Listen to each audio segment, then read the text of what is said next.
Well, I'm just going to try to record in 10-minute segments to recap some of this wonderful conversation that I had for the past several hours with Rianaka, who is a Ustreamer in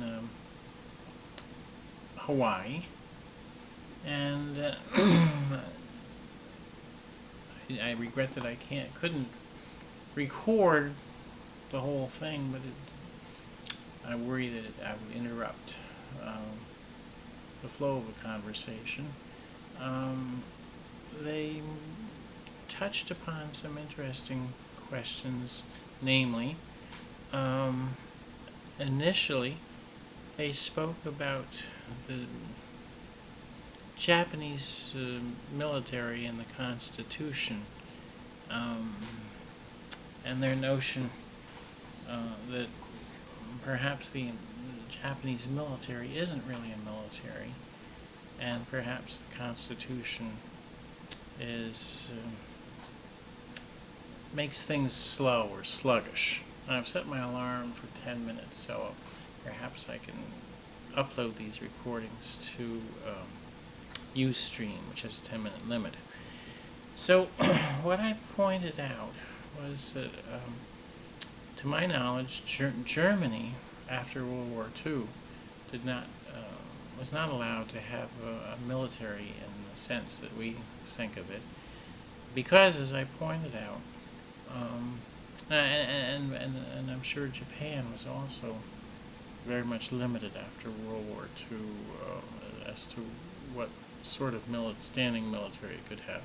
But I pointed out that 3 times in the history of the world, the Roman Empire, the Germany almost conquered the world. Now my wife is listening, and she was shocked. What do you mean 3? She thought, well, only World War I and World War II. But I pointed out that the Rome was defeated by the Germanic tribes with the barbarian invasions, and so that was the first time that had the German tribes been more united, they might have gone on to world conquest, but they did succeed in defeating the first and greatest nation of the Roman Empire that the world had really seen. And I didn't mention to Rianaka, but it is observed that the 100-year Pax Romana, the 100-year peace under the Roman Empire, was a very important time in history for people to learn that a great government, a great society, as opposed to local tribalism, was in a very important way makes things possible in society and culture which would not be possible with just the local tribal powers that were all that was known before that. Now it's so wonderful to be able to talk and discourse freely. Such things come to life that cannot be easily written about or summarized. One thing that we touched upon is that there's a cyclic nature to philosophy and to governments and to economies and to religions. And just as ties get wider and then narrower, neckties wider and narrower, and skirts get longer and shorter and then longer and then shorter, and of course skirts have nowhere to go but up and down, and neckties have nowhere to go but wider and narrower. But we see this cyclic process going from very Spartan, ascetic times in society to very indulgent and times of wealth and prosperity and perhaps moral liberty, taking of liberties, and then back to a kind of, well, just like there were times when drinking and lovemaking were very liberal, and then one goes to a kind of asceticism and a morality and how to say, the great prohibition, and then back and forth and back and forth, and we go from very communist, austere societies, such under Mao Zedong, to very capitalist and freewheeling colonial periods, and then to a modified socialism, and we go back and forth between dictators and then constitutional governments. And one thing I did point out to my friend in Rianaka in Hawaii was that there are trade-offs. They did mention the nature of the constitution of the Japanese government after World War II. And I said that, when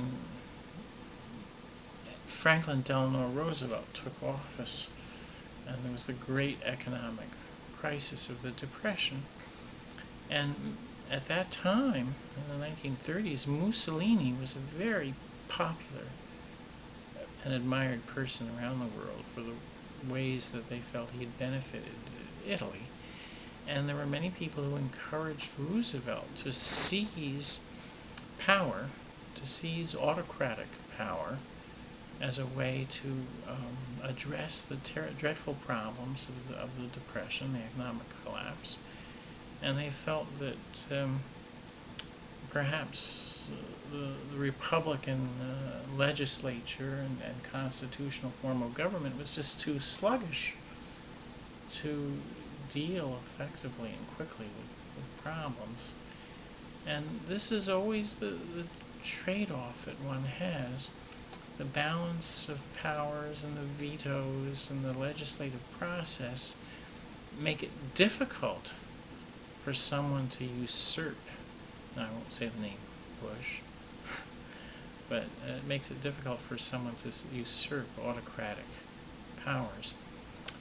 But William Randolph Hearst of that publication Dynasty privately urged Roosevelt to seize powers, and Hearst produced a movie which I would like to see called Angel Over the White House, which was designed to prepare the American people for the idea of having a more autocratic ruler. Now, obviously, Roosevelt chose to solve things in a different fashion.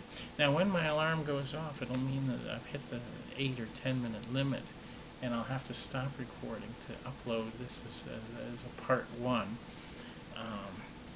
But there's a wonderful book by an editor of Newsweek who tries to show that the first 100 days of Roosevelt's government in office in various ways saved the American form of Republican democracy from failing because of the Great Depression.